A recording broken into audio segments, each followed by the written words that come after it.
श्री स्कंद पुराण के रेवा खंड में वर्णित भगवान श्री सत्यनारायण व्रत कथा। बोलो भगवान श्री सत्यनारायण स्वामी की जय। इस अध्याय का विषय है श्री सत्यनारायण व्रत की विधि, ब्राह्मण और लकड़हारे की कथा।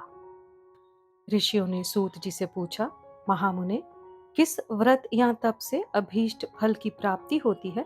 हम सुनना चाहते हैं, कृपया बताइए। सूत जी बोले, देव ऋषि नारद ने यही बात भगवान कमलाकांत से पूछी थी। उन्होंने जो उसका उत्तर दिया था उसी को आप सुनिए। एक दिन दूसरों पे अनुग्रह करने वाले योगी नारद जी विविध लोकों में घूमते हुए मृत्य लोक में आए। उन्होंने देखा, यहाँ के सभी मनुष्य भांति भांति के दुखों से पीड़ित हैं और अपने अपने कर्म के फल स्वरूप विविध योनियों में जन्म लेकर क्लेश पा रहे हैं। वे सोचने लगे, किस उपाय से इनका दुख निश्चित रूप से दूर हो सकता है। मन ही मन इस प्रकार सोचकर वे विष्णु लोक में गए और वहां जाकर उन्होंने शंख चक्र गदा पद्मधारी वनमाला से विभूषित शुक्ल वर्ण चतुर्भुज देव देवेश्वर भगवान नारायण को देखकर कुछ कहना चाहा। नारद जी बोले, आप मन और वाणी से अतीत अनंत शक्ति हैं, आदि मध्य और अंत से रहित हैं, निर्गुण हैं, गुणात्मा हैं, सबके आदिभूत हैं और भक्तों के दुख का नाश करने वाले हैं। आपको नमस्कार है।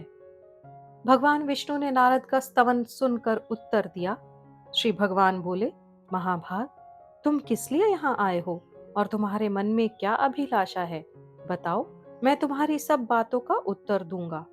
नारद जी बोले, मर्त्य लोक में मनुष्य पाप कर्मवश विविध योनियों में जन्म लेकर नाना प्रकार से क्लेश पा रहे हैं और अपने अपने पापों का फल भोग रहे हैं। हे नाथ, उनके वे सारे क्लेश सहज में ही कैसे दूर हो सकते हैं? यदि मुझ पर आपकी कृपा है तो वह उपाय बताइए, उसी को सुनने की मेरी इच्छा है। श्री भगवान ने कहा, वत्स, लोगों के प्रति अनुग्रह कामी होकर तुमने बड़ी अच्छी बात पूछी। जिसके करने से मनुष्य मोह से मुक्त होता है वह मैं तुमसे कह रहा हूं, सुनो। एक अत्यंत पवित्र व्रत है जो स्वर्ग या पृथ्वी पर अति दुर्लभ है। मैं स्नेहवश हे विप्र आज उसी को प्रकट कर रहा हूँ। इस व्रत का नाम सत्यनारायण व्रत है। इसको भली भांति विधान पूर्वक बतलाता हूँ। इस व्रत का सम्यक रूप से अनुष्ठान किए जाने पर इस लोक में सुख भोग कर मनुष्य परलोक में मोक्ष को प्राप्त करता है। भगवान की इस बात को सुनकर नारद जी ने फिर कहा, इस व्रत का क्या फल है, इसकी क्या विधि है और किसने यह व्रत किया था तथा कब किया था, यह सब विस्तार पूर्वक बतलाइए। श्री भगवान बोले, इस व्रत से दुख शोक आदि का नाश होता है, धन धान्य की वृद्धि होती है और यह व्रत सौभाग्य संतति तथा सर्वत्र विजय प्रदान करता है। मनुष्य भक्ति श्रद्धा के साथ जिस किसी दिन यह व्रत कर सकता है। परंतु सत्यनारायण देव निशामुख अर्थात संध्या के समय पूजे जाने पर संतुष्ट होते हैं। धर्मपरायण मनुष्य ब्राह्मण और बंधु बांधवों के साथ यह व्रत करे, भक्ति के द्वारा भोग लगावे। भोग उत्तम पदार्थों का होना चाहिए। भोग सवा के हिसाब से, जैसे सवा छटाक, सवा पाव, सवा सेर आदि होना चाहिए। केला, घी, दूध, गेहूं, गेहूं का आटा, गेहूं का आटा ना मिलने पर चावल का आटा और चीनी अथवा गुड़ का भोग लगाना चाहिए। ये सभी चीजें परिमाण में सवा के हिसाब से होनी चाहिए और सबको एकत्र कर निवेदन करना चाहिए। तदनंतर घर के लोगों के साथ कथा सुनकर ब्राह्मण को दक्षिणा देनी चाहिए। इसके बाद ब्राह्मणों को प्रसाद खिलाकर अपने बंधु बांधवों के साथ भक्ति पूर्वक स्वयं प्रसाद ग्रहण करना चाहिए और भगवान के सामने प्रेम परवश होकर नाचना और गाना चाहिए। इसके बाद स्तुति करके सत्यनारायण भगवान का स्मरण करते हुए घर जाना चाहिए। इस प्रकार करने पर मनुष्यों को निश्चय ही मनोवांछित फल प्राप्त होगा। विशेषकर इस कलयुग में तो सत्यनारायण व्रत के अतिरिक्त पृथ्वी पर अभीष्ट सिद्धि का और कोई उपाय ही नहीं है। पूर्व काल में एक ब्राह्मण इस व्रत को करके कृत कृत्य हो गए थे। अब उनकी कथा कहता हूँ। काशीपुर ग्राम में एक निर्धन ब्राह्मण रहते थे। वे भूख प्यास से व्याकुल होकर सदा पृथ्वी पर भटका करते थे। ब्राह्मण को दुखी देखकर ब्राह्मण प्रिय भगवान वृद्ध ब्राह्मण का रूप बनाकर उनके पास आए और उन्होंने आदर के साथ पूछा, ब्राह्मण देवता, आप किस लिए अत्यंत दुखी होकर सारी पृथ्वी पर भटक रहे हैं? यदि आपकी अभिरुचि हो तो सारी बात मुझसे कहिए, मैं सुनना चाहता हूँ। ब्राह्मण ने कहा, मैं बड़ा गरीब हूँ और भीख मांगने के लिए ही इस प्रकार भटकता रहता हूँ।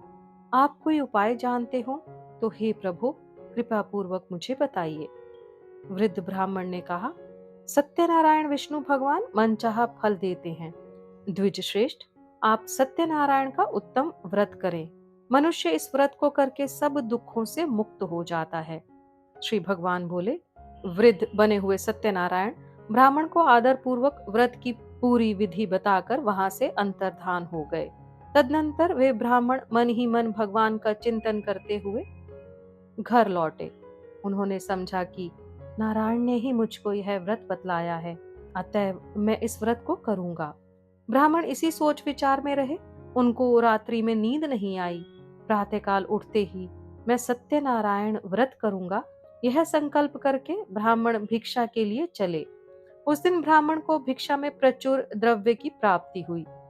उसके द्वारा उन्होंने बंधु बांधवों के साथ सत्यनारायण का व्रत किया और उस व्रत के प्रभाव से वे श्रेष्ठ ब्राह्मण समस्त दुखों से छूटकर संपूर्ण संपत्ति से संपन्न हो गए।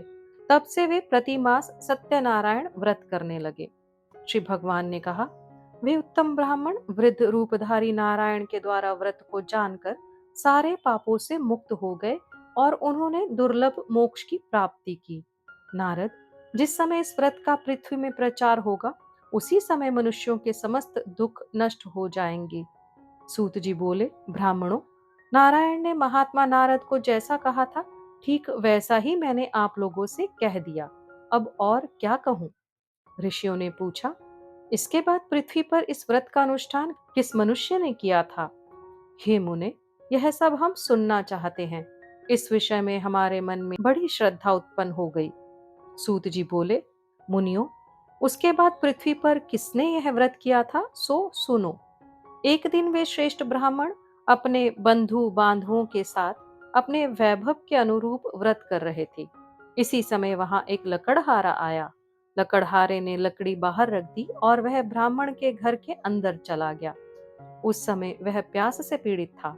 उन ब्राह्मण को कार्य में लगे देखकर प्रणाम करके उसने पूछा, महाराज, आप यह क्या कर रहे हैं?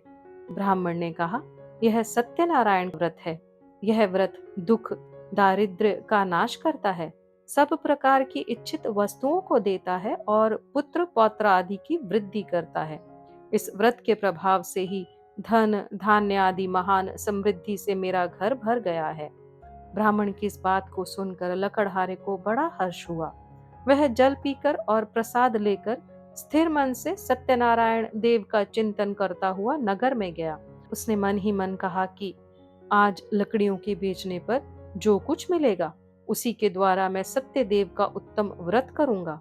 इस प्रकार मन में विचार करके वह लकड़ियों के बोझ को सिर पर उठा नगर में धनियों के रमणीय स्थान में पहुंचा। आज लकड़हारे को लकड़ियों का दूना मूल्य मिला। उसका हृदय प्रसन्न हो गया। वह पके हुए केले, चीनी, घी, दूध और गेहूं का आटा, सब वस्तुएं सवाए हिसाब से लेकर घर पहुंचा। तदनंतर बंधु बांधवों को निमंत्रण देकर उसने विधि पूर्वक व्रत किया। उस व्रत के प्रभाव से वह लकड़हारा धन और पुत्र से संपन्न हो गया तथा इहलोक में सुख भोग कर अंत में सत्यपुर को प्राप्त हुआ। इस प्रकार श्री स्कंद पुराण के रेवाखंड में वर्णित श्री सत्यनारायण व्रत की विधि, ब्राह्मण और लकड़हारे की कथा नामक अध्याय का पाठ संपूर्ण हुआ। बोलो भगवान श्री सत्यनारायण स्वामी की जय। इस अध्याय का विषय है श्री सत्यनारायण व्रत की महिमा, राजा उल्कामुख, साधु वणिक और राजा वंशध्वज की कथा। सूत जी ने कहा, एक घटना और कहता हूँ, सुनो। पूर्व काल में उल्कामुख नामक एक जितेंद्रिय सत्यवादी प्रबल पराक्रमी राजा थे। वे बुद्धिमान राजा प्रतिदिन भगवान के मंदिर में जाते और धन देकर ब्राह्मणों को संतुष्ट करते। उनकी पत्नी का नाम था भद्रशीला। वह सरोजवदना, प्रमुग्धा और पतिपरायणा सती थी। राजा रानी के साथ समुद्र के तीर पर जाकर सत्यनारायण का व्रत किया करते थे। एक दिन जब राजा व्रत कर रहे थे, एक साधु नामक वणिक वहां आया। वह व्यापार के लिए नाना प्रकार के रत्न आदि पदार्थों को नौका में भरकर लाया था। वणिक समुद्र के किनारे नाव को खड़ी करके तट के ऊपर आया और व्रत करते हुए राजा को देखकर उसने विनय पूर्वक पूछा। साधु ने कहा, राजन, भक्ति युक्त चित्त से आप यह क्या अनुष्ठान कर रहे हैं? इस समय मेरी यह जानने की इच्छा है, अतएव आप समझा कर कहें। राजा बोले, साधो, मैं अपने बंधु बांधवों के साथ अतुलनीय तेज युक्त भगवान विष्णु की पूजा कर रहा हूँ। मेरा यह व्रत पुत्रादि की प्राप्ति के लिए है। तदनंतर साधु ने राजा को आदर पूर्वक प्रणाम कर कहा, राजन, इस व्रत की संगोपांग विधि आप मुझे बतलावें, क्योंकि मैं भी यह व्रत करूंगा। मेरे भी संतान नहीं है। इस व्रत से मुझे निश्चय ही संतान की प्राप्ति होगी।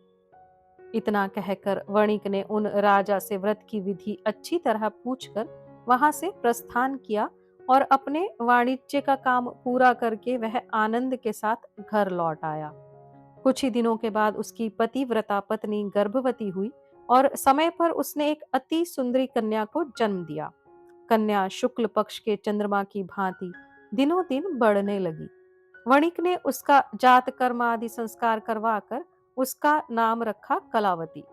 तदनंतर वणिक पत्नी लीलावती ने मधुर वचनों में पति से कहा, स्वामी, आपने पूर्व में जो सत्यनारायण व्रत करने की प्रतिज्ञा की थी, उसे अब पूरी क्यों नहीं कर रहे हैं? साधु ने उत्तर दिया, प्रिय, मैं कलावती के विवाह के समय सत्यनारायण का व्रत करूंगा। पत्नी को इस प्रकार आश्वासन देकर साधु वणिक समुद्र के तट की ओर चला गया।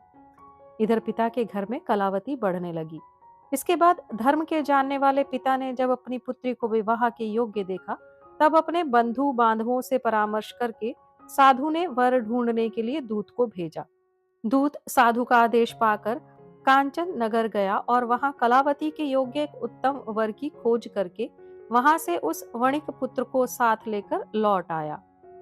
साधु वणिक उस सुंदर और सद्गुणी वणिक कुमार को देखकर बड़ा प्रसन्न हुआ और अपने जाति बंधुओं के साथ मिलकर प्रसन्नता पूर्वक यथाविधि अपनी कन्या को उसके अर्पण कर दिया। दुर्भाग्यवश कलावती के विवाह के समय भी वणिक उस उत्तम व्रत की बात भूल गया। इससे भगवान उस पर रुष्ट हो गए। कुछ दिनों के बाद वह व्यापार में निपुण वणिक अपने श्रीमान जामाता को साथ लेकर व्यापार के लिए बाहर गया और राजा चंद्रकेतु के राज्य में समुद्र के समीप रमणीय रत्नसार नगर में जा पहुंचा। वहां एक पुरी बनाकर वह अपना व्यापार करने लगा। उसी समय प्रभु सत्यनारायण ने साधु को मिथ्यावादी जानकर उसे शाप देते हुए कहा, आज से कुछ ही दिनों में यही तुम दुख को प्राप्त होगे। इधर उसी दिन एक चोर ने राजमहल में धन चुराया। चोर धन को लेकर साधु के मकान के बगल के रास्ते से जा रहा था। उसने घूमकर पीछे की ओर देखा। राजा के दूत उसके पीछे पीछे दौड़े आ रहे थे। वह डर गया और चुराए हुए धन को वहीं छोड़कर जल्दी से भाग निकला। दूतों ने आकर देखा, साधु वणिक के घर के पास राजा का धन पड़ा है। तब उन्होंने जामाता के साथ साधु को पकड़ लिया और उन्हें बांधकर प्रसन्न मन से तुरंत राजा के समीप जाकर कहा, प्रभु, दोनों चोर पकड़कर आ गए हैं। इनको देखिए और आज्ञा दीजिए कि क्या किया जाए। तत्पश्चात राजा की आज्ञा से दूतों ने दोनों वणिकों को अच्छी तरह बांधकर बड़े कठिन कारागार में डाल दिया। उस समय उनके संबंध में कोई भी विचार नहीं किया गया। उन दोनों ने बहुत कुछ कहा, परंतु सत्यनारायण देव की माया से किसी ने उनकी एक भी बात नहीं सुनी। इसके बाद राजा चंद्रकेतु ने उनकी सारी धन संपत्ति छीन ली। इधर सत्यदेव के शाप से घर में लीलावती और कलावती पर भी दुख आ पड़ा। घर में जो कुछ भी धन संपत्ति थी, चोरों ने सारी अपहरण कर ली। लीलावती मानसिक और शारीरिक व्याधि से तथा भूख प्यास से पीड़ित हो दाने दाने की चिंता में नगर में घर घर भटकने लगी। इस प्रकार कलावती भी प्रतिदिन अन्न के लिए भटकने लगी। एक दिन भूख से व्याकुल कलावती घर से निकलकर किसी ब्राह्मण के घर पहुंची। उसने देखा वहां सत्यनारायण का व्रत हो रहा है। वह वहां बैठ गई और कथा सुनकर उसने भगवान से मनोरथ पूर्ति के लिए प्रार्थना की। इसके बाद प्रसाद लेकर उसी रात को वह अपने घर लौट आई। लीलावती ने कन्या को बहुत डांट कर कहा, बेटी, तू इतनी रात तक कहाँ थी? तेरे मन में क्या है? कलावती ने उत्तर दिया, माता, ब्राह्मण के घर सत्यनारायण भगवान का व्रत था। मैं उसी को देख रही थी। सत्यनारायण का व्रत मनोरथ पूर्ण करने वाला है। कन्या की बात सुनकर लीलावती व्रत करने को तैयार हुई और उस साध्वी साधु पत्नी ने अपने सुहृद बंधुओं के साथ सत्यनारायण व्रत किया। मेरे स्वामी और जामाता शीघ्र घर लौट आवे। सत्यनारायण देव से उसने बार बार इस वर के लिए प्रार्थना की और कहा, प्रभु, मेरे पति और दामाद का अपराध क्षमा कीजिए। वणिक पत्नी के व्रत से प्रभु सत्यनारायण प्रसन्न हो गए और उन्होंने श्रेष्ठ राजा चंद्रकेतु को स्वप्न में दर्शन देकर कहा, राजन, सवेरा होते ही दोनों वणिकों को छोड़ देना और उनका जो धन छीना है उससे दुगना उन्हें दे देना, नहीं तो मैं राज्य, धन और पुत्र के साथ तुम्हारा विनाश कर दूंगा। राजा को इतना कहकर प्रभु अंतर्धान हो गए। प्रातःकाल होते ही राजा सभा में गए और स्वजनों के साथ वहां बैठकर उन्होंने दूतों को आज्ञा दी कि अभी जाकर दोनों बंदी महाजनों को तुरंत कैद से छोड़ दो। राजा की आज्ञा पाकर दूतों ने दोनों महाजनों को मुक्त कर दिया और उन्हें साथ लेकर विनय पूर्वक राजा से कहा, दोनों वणिकों की हथकड़ी बेड़ी खोलकर हम उन्हें यहाँ ले आए हैं। इसी समय उन दोनों के मन में पुरानी बात का स्मरण हुआ और भगवान सत्यनारायण की महिमा को याद करके वे विस्मय और भय से विवल हो गए। उन्होंने राजा चंद्रकेतु को प्रणाम किया। राजा ने भी उनको देखकर आदरपूर्वक कहा, दैवात, तुम्हें यह महान कष्ट भोगना पड़ा। अब तुम्हें कोई भय नहीं है, तुम मुक्त हो। जाओ, क्षौर करा लो। तदनंतर श्रीमान राजा चंद्रकेतु ने सोने और रत्नों से बने हुए गहनों के द्वारा दोनों वणिकों को अलंकृत किया। बड़ी मीठी वाणी से उनको अति सुख पहुंचाया और छीने हुए धन से दूना धन देकर उनसे कहा, साधो, अपने घर जाओ। साधु ने राजा को प्रणाम करके कहा, आपकी कृपा से ही मैं घर जाने में समर्थ हो सका हूँ। उस समय साधु ने मंगलाचार करते हुए यात्रा की, ब्राह्मणों को धन का दान दिया और अपने नगर की ओर दोनों चले। कुछ ही दूर आगे बढ़ने पर प्रभु सत्यनारायण ने दंडी के वेश में आकर उनसे पूछा, बताओ, तुम्हारी नाव में क्या है? तब महाजन ने प्रमत्त से होकर बड़ी अवहेलना के साथ हंसी उड़ाते हुए कहा, दंडी, क्यों पूछ रहे हो? तुम्हें रुपए चाहिए क्या? मेरी नाव में तो लता पत्र भरे हैं। दंडी के वेश में आए हुए सत्यनारायण भगवान ने साधु के निष्ठुर वचन सुनकर कहा, तुम्हारे वचन सत्य हों। और यह कहकर वे तुरंत वहां से चल दिए। दंडी के कुछ दूर चले जाने पर साधु भी समुद्र के किनारे पहुंचा और नित्य क्रियादि करके नाव पर गया तो देखा नाव में लता पत्र भरे पड़े हैं। यह देखकर उसे बड़ा विस्मय हुआ और वह मूर्छित होकर पृथ्वी पर गिर पड़ा। थोड़ी देर के बाद चेत होने पर वह बड़ी चिंता में डूब गया। श्वशुर की यह दशा देखकर जामाता ने उनसे कहा, आप किस लिए शोक कर रहे हैं? यह सब दंडी के शाप का फल है। वे सब कुछ करने में समर्थ हैं। वे ही हरता करता है, इसमें कोई संदेह नहीं। हम लोग उन्हीं की शरण ले तो हमारा मनोरथ पूर्ण हो जाएगा। जामाता की यह बात सुनकर साधु दौड़कर दंडी के पास पहुंचा और उनके दर्शन करके भक्ति पूर्वक नमस्कार कर उनसे बोला, मैं बड़ा दुरात्मा हूँ। आपकी माया से मुग्ध होकर मैंने जो कुछ कह दिया है उसके लिए क्षमा करें। मैंने आपके सामने दुष्ट वाक्यों का प्रयोग किया है। हे नाथ, मुझे इसके लिए क्षमा करें। क्षमा ही साधुओं का धन है। साधु तो दूसरे का उपकार करने में ही लगे रहते हैं। यूं कहकर शोक विकल वणिक बार बार प्रणाम करने लगा और रोने लगा।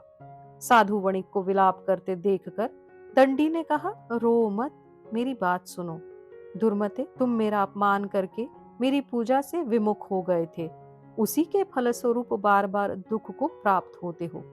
भगवान के इस प्रकार के वचनों को सुनकर साधु ने भगवान की स्तुति की। साधु बोला, प्रभु, ब्रह्मादि स्वर्गवासी देवता आपकी माया से मोहित होकर आपके आश्चर्यमय रूप और गुणों को नहीं जान पाते। मैं भी आपकी माया से मुग्ध हूँ, अतएव आपको कैसे जान सकूंगा। आप प्रसन्न हो, मैं अपने वैभव के अनुसार आपकी पूजा करूंगा। मैं आपके शरणागत हूँ, मुझे पुत्र और वित्त दीजिए, मेरी रक्षा कीजिए। साधु के इस प्रकार के भक्ति युक्त वचनों को सुनकर भगवान जनार्दन परितुष्ट हो गए और साधु को मनचाहा वर देकर वहीं अंतर्धान हो गए। तदनंतर साधु ने नाव पर चढ़कर देखा, नाव रत्न आदि से भरी है। सत्यदेव की दया से मुझे वांछित फल मिल गया। यूं कहकर साधु ने अपने मित्रों के साथ विधिवत सत्यनारायण की पूजा की और बड़े हर्ष के साथ यात्रा आरंभ की। नौका बड़े वेग से चलने लगी। दोनों अपने देश में आ पहुंचे। साधु ने जामाता से कहा, वत्स, वह देखो, मेरी पुरी दिखाई दे रही है। तत्पश्चात साधु ने अपने धन के रखवाले दूत को नगर में भेजा। दूत ने साधु की पत्नी लीलावती के समीप जाकर हाथ जोड़कर प्रणाम करते हुए कहा, आपके पतिदेव नाना प्रकार के धन रत्नों के साथ अपने जामाता और सुहृद मित्रों से घिरे हुए आ रहे हैं। साध्वी वणिक पत्नी दूत के मुख से स्वामी और जामाता के आने का समाचार सुनकर बड़ी हर्षित हुई और सत्यदेव की पूजा करके उसने अपनी लड़की से कहा, मैं पति की आगवानी के लिए जाऊंगी, तुम भी तुरंत मेरे साथ चलो। माता की बात सुनकर कलावती ने सत्यनारायण का व्रत किया, परंतु प्रसाद लिए बिना ही वह पति के सामने चल पड़ी। इससे सत्यनारायण देव रुष्ट हो गए। धन रत्न और जवाई को लेकर नौका जल में अदृश्य हो गई। कलावती ने जब पति को नहीं देखा, तब वह शोक से अत्यंत व्याकुल होकर रोती हुई जमीन पर गिर पड़ी। वह अपने पति और नाव के ना दिखने से अत्यंत शोकातुर थी। कन्या की इस दशा को देखकर साधु बहुत डर गया। उसने सोचा, यह क्या आश्चर्य हो गया। नाव खेने वाले भी बड़ी चिंता करने लगे। यह सब देखकर पतिव्रता लीलावती अत्यंत दुख से विवल होकर विलाप करती हुई स्वामी से बोली, मैंने अभी अभी जवाई को देखा था। क्षण मात्र में ही नौका के साथ जामाता अदृश्य हो गए।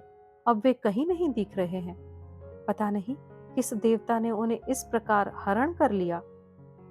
आप क्या भगवान सत्यदेव के प्रभाव को नहीं जानते। लीलावती इस प्रकार कहकर विलाप करने लगी। उसी के साथ सारे बंधु बांधव भी रोने लगे। लीलावती अपनी कन्या को गोद में लेकर रुद्न करने लगी। कन्या कलावती ने स्वामी को डूबा हुआ जानकर दुखित हृदय से पति की पादुका को लेकर सती होने का निश्चय किया। धर्म को जानने वाला साधु वणिक कन्या की यह स्थिति देखकर अपनी पत्नी के साथ शोक से अत्यंत व्याकुल हो उठा और उसने मन ही मन सोचा, निश्चय ही सत्यदेव की माया के द्वारा ही मेरे जामाता हरे गए हैं। मैं अपने वैभव के अनुसार भगवान सत्यनारायण की पूजा करूंगा। साधु ने वहां सब लोगों को बुलाकर यह बात कही और अपना मनोरथ व्यक्त करते हुए पृथ्वी पर दंड की भांति पड़कर वह बार बार भगवान सत्यदेव को प्रणाम करने लगा। इससे सत्यदेव प्रसन्न हो गए। उन्होंने आकाश से ही साधु के प्रति कहा, साधु, तुम्हारी कन्या मेरे भोग का तिरस्कार करके पति को देखने के लिए आ गई, इसीलिए उसका पति अदृश्य हो गया। अब वह घर जाए, प्रसाद लेकर लौट कर आवे, तब अवश्य ही उसे स्वामी का सुख प्राप्त होगा, इसमें कोई संदेह नहीं है। वणिक नंदिनी कलावती ने गगन मंडल से यह प्राण दान करने वाली वाणी सुनी और वह सुनकर तुरंत ही घर चली गई। वहां जाकर उसने प्रसाद लिया। तदनंतर जब वह लौट कर आई, तब अपने पति को, नाव को और समस्त बंधुओं को देखकर अत्यंत सुखी हुई। उसने पिता से कहा, पिताजी, आइए हम लोग घर चलें, अब देर क्यों कर रहे हैं। कन्या की इस बात को सुनकर वणिक प्रसन्न हो गया और विधि विधान के साथ भगवान सत्यनारायण की पूजा करके धन रत्न और बंधुओं के साथ वह अपने घर पहुंचा। तदनंतर प्रत्येक संक्रांति और पूर्णिमा को यथाविधि सत्यनारायण की पूजा करता हुआ वह इस लोक में सुखी होकर अंत में सत्यपुर को प्राप्त हो गया। सूत जी बोले, श्रेष्ठ मुनियों, एक उपाख्यान और सुनिए। पूर्व काल में वंशध्वज नामक एक प्रजा पालन में तत्पर राजा थे। उन्होंने सत्यदेव के प्रसाद का परित्याग किया था, इसलिए वे दुख को प्राप्त हुए। एक दिन राजा ने वन में जाकर विविध प्रकार के मृगों का शिकार किया। फिर जब विश्राम के लिए वे बरगद के वृक्ष के नीचे आए, तब उन्होंने देखा ग्वाले लोग बड़े संतुष्ट मन से मित्रों को साथ लेकर भक्ति पूर्वक सत्यनारायण देव की पूजा कर रहे हैं। राजा ने सत्यनारायण की पूजा होती देखी, पर घमंड के कारण ना तो वे वहां गए और ना प्रणाम ही किया। ग्वाले राजा के पास प्रसाद रख आए और पूजा की जगह आकर प्रसाद लेकर अपने घरों को चले गए। राजा ने प्रसाद नहीं लिया, इसीलिए वे बड़े दुख में पड़े। उनके 100 पुत्र मर गए, धन धान्य आदि समस्त संपत्ति नष्ट हो गई। तब उन्होंने सोचा, सत्यदेव ने ही मेरा सब कुछ नष्ट कर दिया है, इसलिए जिस स्थान पर ग्वाले पूजा कर रहे थे, मैं वहां जाऊंगा। राजा ने मन ही मन ऐसा निश्चय किया और ग्वालों के पास जाकर उनके साथ भक्ति श्रद्धा पूर्वक यथाविधि सत्यदेव की पूजा की। तब सत्यदेव की कृपा से वे धन पुत्र आदि से संपन्न हो गए और इस लोक में सुख भोग कर अंत में विष्णुपुर में जा पहुंचे। जो मनुष्य इस परम दुर्लभ सत्यनारायण व्रत का आचरण करता है, भुक्ति मुक्तिदायिनी इस पवित्र कथा का श्रवण करता है, वह भगवान सत्यदेव के प्रसाद से धन धान्य आदि समृद्धि को प्राप्त होता है। इससे दरिद्र धन पाता है, बंदी बंधन से छूटता है, भयभीत भय से छुटकारा पाता है और मनुष्य इस लोक में मनोवांछित फल को पाकर अंत में सत्यपुर में गमन करता है। यह सत्य है, इसमें संदेह नहीं। सूत जी कहते हैं, ब्राह्मणों, आप लोगों को मैंने श्री सत्यनारायण व्रत सुनाया। इस व्रत का आचरण करके मनुष्य सारे दुखों से छूट जाता है। विशेषतः कली काल में सत्य पूजा महान फल देने वाली है। इन देव को कोई सत्यनारायण कहते हैं और कोई कोई सत्यदेव कहते हैं। ये नाना रूप धारण करके सबके मनोरथ को प्रदान करते हैं। ये सनातन सत्यदेव कलयुग में सत्य व्रत के रूप में अवतीर्ण होंगे। श्रेष्ठ मुनियों, जो मनुष्य नित्य इसका पठन या श्रवण करता है, सत्यदेव के प्रसाद से उसके सारे पाप नष्ट हो जाते हैं। इस प्रकार श्री स्कंद पुराण के रेवाखंड में वर्णित श्री सत्यनारायण व्रत की कथा संपूर्ण हुई। अपने सनातन और वैदिक इतिहास से जुड़ने के लिए कृपया इस चैनल को सब्सक्राइब करें। बोलो भगवान श्री सत्यनारायण स्वामी की जय।